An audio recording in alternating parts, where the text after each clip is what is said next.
Halo teman-teman semua, kembali lagi dengan saya Damian selaku Technical Consultant dari PT Logos Teknologi Utama. Nah, pada video kali ini kita akan belajar kembali nih seputar pengelolaan Microsoft 365. Kita akan belajar seputar Exchange Online ya, fitur pada Exchange Online. Nah, tepatnya apa? Kita akan belajar fitur rules di Exchange Online. Kita akan belajar gitu ya, bagaimana caranya kita membuat sebuah rules yang dimana rules ini nantinya akan meretain atau menahan sebuah email yang akan kita kirimkan ke external domain atau user-user di tenan teman-teman gitu ketika ingin mengirimkan email keluar dari perusahaan atau keluar dari internal domain gitu ya, bisa kita bilang itu external domain dari perusahaan gitu, di luar dari perusahaan gitu, domain-domain di luar dari perusahaan. Misalnya mungkin kita bisa sebut merek gitu ya, gmail.com, atau mungkin ada beberapa custom domain lainnya di luar dari tenan teman-teman gitu ya, domain di tenan teman-teman, domain internalnya. Nah, email ini yang akan dikirimkan ke external domain tersebut ini akan di retain terlebih dahulu dan di forward gitu ya ke kita sebut di sini moderator, atau kita bisa bilang moderator ini artinya adalah sebuah manajemen atau mungkin manajer teman-teman nantinya, atau mungkin supervisor gitu yang mengawasi nantinya email-email tersebut yang akan dikirimkan keluar dari external domain.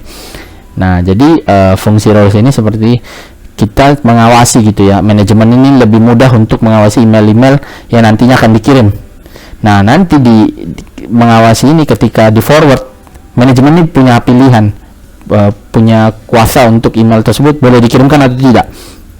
Nah, jadi dia ada dua pilihan, dia bisa approve atau dia bisa reject gitu. Nah, jadi misalnya ketika email ini cocok dan layak untuk dikirimkan, dia bisa langsung approve atau di accept ya, maka email itu akan terkirim gitu. Jadi kalau tidak cocok gitu ya, email ini belum benar dan masih ada yang perlu direvisi gitu, akan di decline gitu. Nah, jadi seperti itu sih sederhananya ya. Nanti mungkin teman-teman jika lihat dari demonya ingin membuat, basically ini cukup luas gitu ya rules ini. Jadi fitur rules di Exchange Online ini memanfaatkan, mungkin kalau di pemrograman itu ada istilahnya kondisi if atau else. Jadi jika dia akan mengapply sebuah rules jika ada satu kondisi terpenuhi, jika tidak ya akan ada lagi kondisi kedua gitu ya, if else gitu. Sederhananya seperti itu. Jadi memanfaatkan sebuah logika if else ya kalau misalnya. Jadi the rules ini memang ya digunakan mungkin buat teman-teman nantinya untuk mempermudah gitu akses dari pihak manajemen mungkin, atau untuk bisa memonitoring email tersebut gitu. Dan biasanya mungkin lebih cocok juga untuk digunakan ke karyawan-karyawan yang baru mulai bekerja atau masih tahap training gitu kan, untuk mereka bisa sambil belajar gitu ya, bahwa ini email ini kurang. Jadi email yang keluar akan lebih layak gitu ya, dan manajemen lebih bisa memonitoring gitu apa aja sih yang dikirimkan ke external domain. Nah, jadi bagaimana caranya kita membuat sebuah mail flow rules yang membutuhkan approval untuk dikirim ke external domain oleh moderator gitu. Kita langsung saja ke demonya ya. Teman-teman bisa buka gitu di Exchange Admin Center. Di sini saya sudah buka dari Microsoft 365 Admin Center. Di sini kita pilih mail flow rules. Nah, ini kita mail flow, kita pilih rules. Kita klik. Nah, di sini belum ada ya. Kita pilih add a rule. Cara buatnya kita pilih create new rule saja. Saya di sini mau buat sebuah rules, misalnya email approval ya. Nah, ini yang saya bilang tentang if atau else gitu ya. Jadi apply this rule.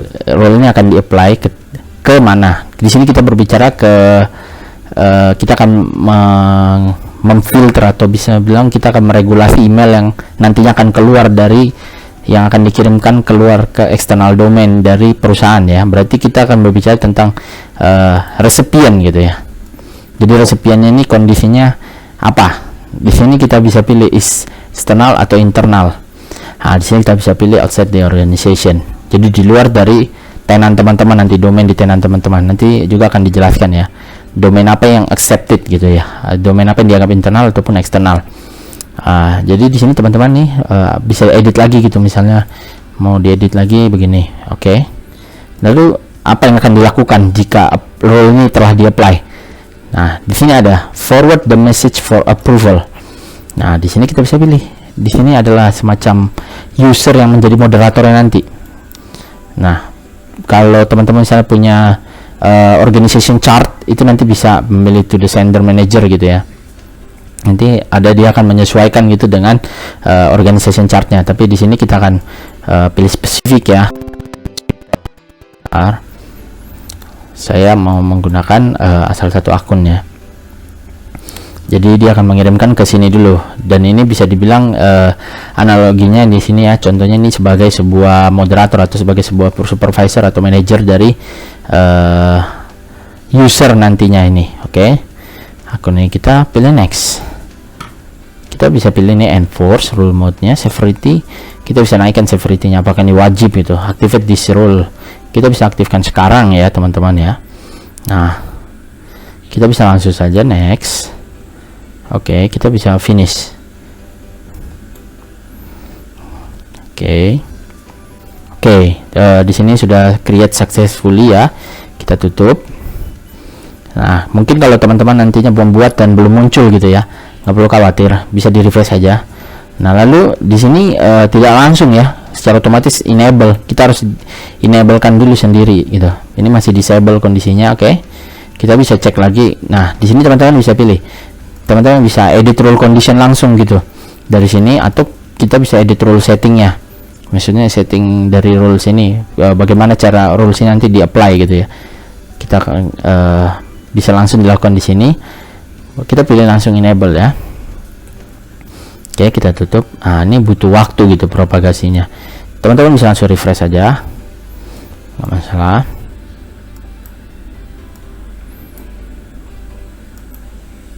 Nah, oke, di sini sudah enable. Sebentar, oke, sudah enable. Nah, di sini saya akan memberikan contoh gitu ya. Untuk catatan ya teman-teman, ini untuk pembuatan rules ini dilakukan boleh dari Exchange Admin Center. Maksudnya dari roles dari usernya adalah seorang admin bisa dari admin Exchange Center gitu ya, admin role dari Exchange Admin atau global admin ya. Oke, langsung saja karena nanti dia akan di-apply ke seluruh organisasi. Oke, kita langsung saja. Saya punya sebuah akun user gitu ya di tenan saya. Sini Alex Wilber ya. Saya akan mengirimkan sebuah email di luar gitu ya. Sebentar. Oke, saya punya ini ya. Sebentar. Ini adalah sebentar, saya akan berbicara tadi ya. Jadi ketika kita berbicara eksternal atau internal domain gitu ya, yang bakal diterima oleh domain-domain yang dianggap internal oleh perusahaan itu adalah domain-domain yang teman-teman sudah tambahkan gitu ke tenan teman-teman. Nah, nanti dia ketika ditambahkan melalui admin center ya, nanti ada juga videonya, boleh dicek di channel YouTube Logos ya. Nah, itu akan masuk gitu ke sini. Nah, ini adalah accepted domain yang nantinya ini adalah yang ditampilkan misalnya domain-domain yang telah ditambahkan gitu ke tenan teman-teman di Microsoft 365 Admin Center gitu. Nah, penambahan domain ini bisa hanya untuk sampai ke keperluan user login saja, tidak perlu sampai kita pointing MX record untuk emailingnya. Tapi butuh waktu propagasinya, jadi hanya untuk keperluan. Jadi hanya perlu untuk sebagai tanda bahwa Admin Center di sini ya, Microsoft ini akan mengenali mengidentifikasi mana domain internal dan eksternal. Jadi ini 3 domain di sini adalah dianggap internal. Jadi saya mau pakai domain RK1Z atau mungkin Rock and Sheet atau mungkin tenan ms365.site. Ini akan dianggap internal gitu ya. Di luar dari ini, itu akan dikelola. Jadi begitu ya cara proses dari identifikasi mana internal domain, mana eksternal domainnya. Nah, baru kembali kita ke percobaan ya. Di sini saya ingin mengirimkan email. Saya bikin test email approvals.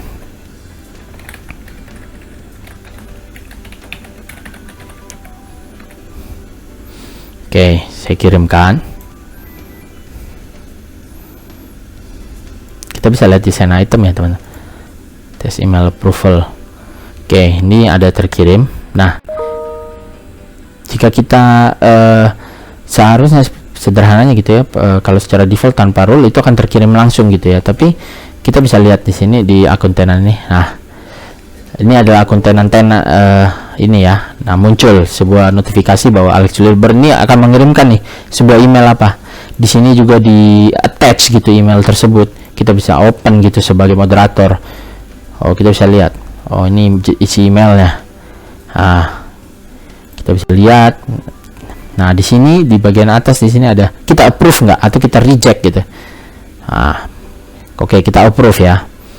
Misalnya ini adalah contohnya. Jadi email yang tadi dikirim oleh Alex Wilber itu akan di retain dulu di moderator gitu, akan di forward dulu dan ditahan dulu email tersebut. Dan saya sudah mencoba ya, secara default itu ketika 2 hari, lebih dari 2 hari tidak di respon approve ataupun reject, email itu akan di decline gitu. Jadi email itu tidak akan terkirim jika 2 hari moderator tidak approve ataupun merejectnya. Secara otomatis itu akan ke decline, dikasih time limit 2 hari, lebih dari 2 hari begitu. Di sini kita approve ya.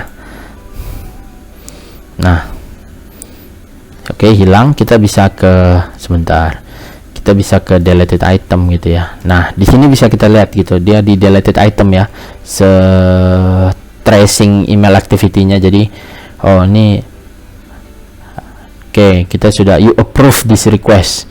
Kita bisa lihat gitu ya, di ini masih ada ya. Nah, apa yang terjadi, saya buka akun dari Gmailnya, saya refresh sebentar. Nah, di sini email tersebut terkirim gitu. Jadi tadi tidak langsung masuk, tapi ditahan oleh yang bertindak sebagai moderator gitu, atau bertindak sebagai manajemen untuk memonitoring email tersebut. Nah, mungkin lalu selanjutnya ketika di decline ya, kondisi di decline. Jadi ketika dia di approve, email itu akan ditahan juga ya, dan akan dikirimkan gitu. Dan tetap ya, tidak seperti kita mungkin send as permission gitu, tidak. Email itu tetap akan dikirimkan atas nama dari Alex Wilber, bukan dari atas nama akun ini tenan rk1z ya. Jadi tetap, jadi di sini fungsinya dia hanya sebagai pagar gitu ya, memagari gitu ya. Nah, lalu selanjutnya bagaimana kalau kita kirimkan email sekali lagi ya ke tes reject misalnya.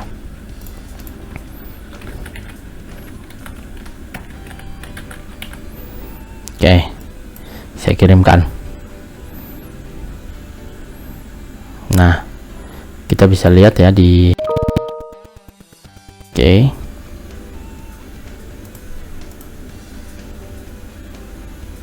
Nah, di sini ada muncul notifikasi tes reject. Ah, kita akan reject gitu ya email tersebut. Kita bisa pilih gitu ya, mau kita send respon sekarang atau kita edit. Sini saya hanya ingin send respon bahwa ini email ini tidak layak untuk dikirim, dan jadi kita reject untuk diperbaiki gitu ya. Nah, kita bisa lihat di deleted item bahwa you rejected this request. Nah, apa yang akan terjadi gitu, kita akan bisa lihat gitu ya di akun Gmail yang saya gunakan di sini, itu tidak terkirim gitu, tidak ada. Nah, kita bisa lihat balik ke Alex Wilber. Nah, ada notifikasi tadi ya, kita bisa lihat di sini sebentar.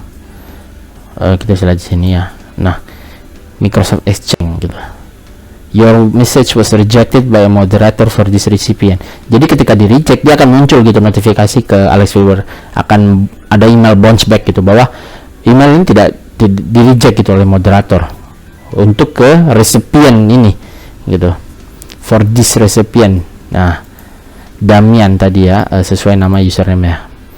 Jadi ketika dia menolak gitu, akan ada email bounce back yang memberitahu atau memberikan notifikasi. Jadi ketika dia di accept, tidak ada notifikasi gitu. Itu salah satu tandanya gitu ya. Itu bukan salah satu tanda, itulah tandanya bahwa jika email itu accepted, maka tidak akan ada notifikasi. Tapi ketika itu tidak diterima, moderator mereject gitu ya, akan ada notifikasi balik seperti ini gitu contohnya. Nah, itu sederhana sih, mungkin teman-teman bisa gunakan di tenan teman-teman, mencoba gitu ya, dan memodifikasi sendiri gitu sesuai dengan kebutuhannya gitu ya di regulasi. Jadi ini memang cukup berguna gitu untuk menjaga kualitas dari email yang dikirim ya. Jadi tidak sembarangan gitu email bisa dikirim keluar eksternal domain gitu, karena semua akan melalui nantinya akan melalui satu pintu, yaitu dari moderator ini yang bisa manajemen ataupun supervisor di perusahaan teman-teman. Oke, mungkin itu saja pada video kali ini. Sekian dari saya, mohon maaf bila masih ada kurang atau lebihnya. Sampai jumpa di next video. Terima kasih.